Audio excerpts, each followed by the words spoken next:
London was the most powerful city in the world, until one summer when something invisible brought it to its knees. It didn't arrive with fire or war. It crept silently through streets, climbed into homes, and forced even the most powerful leaders to cover their windows in desperation. The river that built the city had turned against it, and no one knew how to stop it. For weeks, the air itself became the enemy, and what began as a simple discomfort quickly became a crisis that threatened the future of London itself. This is the story of the summer, when a smell changed history forever. History does not always announce itself with fireworks or declarations. Sometimes it arrives as something subtle, something almost dismissible at first, a change in the air that people notice without wanting to acknowledge. And in the summer of 1858, London experienced a transformation that began quietly and then grew impossible to ignore. A slow unfolding of discomfort that forced one of the world's greatest cities to confront the consequences of its own progress, because London had always lived beside the river, the Thames flowing through its heart like an ancient companion, carrying trade, stories, and movement long before the modern city existed. And for centuries, people trusted the water to carry away what they no longer wished to see, believing distance meant disappearance, believing the current was enough to solve problems without further thought. Yet growth had begun to outpace understanding, and as the 19th century advanced, London expanded rapidly, its population swelling with workers, dreamers, merchants, and migrants seeking opportunity, its streets crowded with energy and ambition, factories rising beside homes, markets expanding into once quiet spaces, and with each new arrival came new demands placed on a city that had not yet fully built the systems necessary to sustain itself, because infrastructure is invisible until it fails. And for years, waste from homes, workshops, and industries had been directed toward the river as if it were endless, as if nature itself existed to absorb human excess without consequence. And at first the changes were subtle, a shift in smell near certain docks, a heaviness in the water noticed only by those who spent long hours along the banks. But familiarity breeds acceptance, and Londoners continued their routines, trusting that what had always worked would continue working indefinitely, until the summer arrived early and brought with it a heat that lingered stubbornly over the city, turning streets warm beneath the sun, and slowing the rhythm of daily life.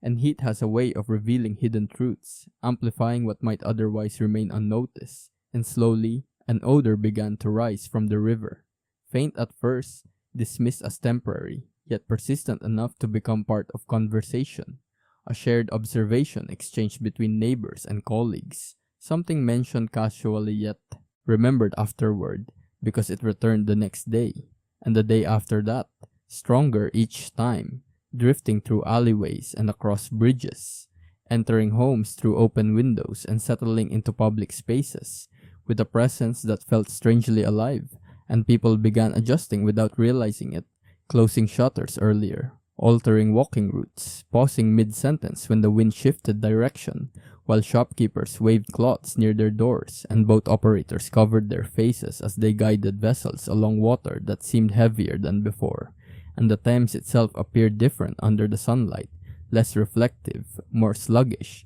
as though burdened by something invisible, and newspapers slowly began to acknowledge the growing discomfort, publishing descriptions that blended humor with concern, because London had always prided itself on resilience, yet even resilience has limits when confronted by something that cannot be easily escaped. And inside government, buildings discussions grew tense as officials debated whether the problem was temporary or a sign of deeper failure, some blaming unusual weather patterns, others quietly acknowledging that decades of unplanned growth had created a situation no one fully understood. While scientists and physicians argued about the nature of foul air, many believing that unpleasant smells themselves carried danger, a theory that intensified public anxiety because if the air itself was compromised, then every breath felt uncertain, and the heat refused to fade, turning afternoons into long stretches of discomfort where the odor thickened, until people described it as a wall pressing against the city,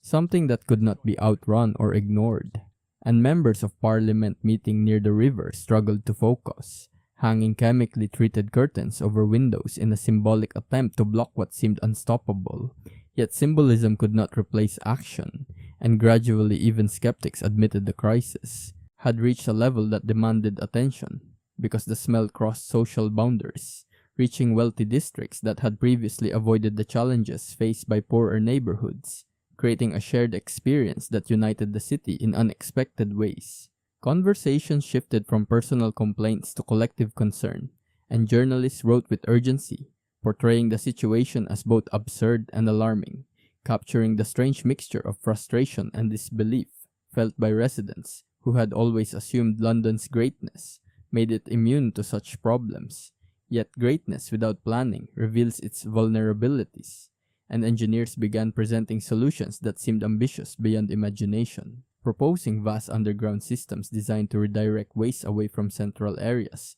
and restore balance between the city and its river. Ideas that required enormous investment and political courage, because accepting such plans meant admitting past mistakes. And among those engineers was Joseph Bazalgette, whose calm determination shaped a vision, not of temporary relief, but of transformation, understanding that the crisis was not merely about smell, but about how cities grow, and how they must adapt when growth overwhelms existing structures. And while debates continued and budgets were scrutinized, the great stink lingered throughout the summer, influencing daily life in ways both small and profound, making people aware of wind direction, tide movement, and environmental connections they had previously ignored, reminding everyone that urban life is an ecosystem where actions ripple outward beyond immediate intention, and slowly momentum built toward change, because shared discomfort has a way of creating unity where argument once existed, and construction began on a scale rarely seen before. Workers digging beneath streets crowded with carriages and pedestrians, building tunnels brick by brick that would reshape the city's future, while remaining largely invisible to those above, creating a hidden architecture designed to protect London from itself. And the process unfolded gradually, without dramatic moments or sudden resolution, just steady effort guided by the belief that long-term solutions require patience. And as months passed, the river began to change, movement returning where stagnation had once dominated, clarity replacing heaviness little by little, while the memory of that summer remained vivid in public consciousness, influencing attitudes toward sanitation, engineering, and governance for generations to come. And people who later walked along newly built embankments often did so without realizing they stood above one of the greatest infrastructure projects of the era, unaware that beneath their feet flowed systems created because a city had once been forced to confront its own neglect. And history remembers the Great Stink not only as an environmental crisis, but as a turning point that demonstrated how invisible systems shape everyday life, how discomfort can spark innovation, and how societies evolve when they finally acknowledge problems long ignored.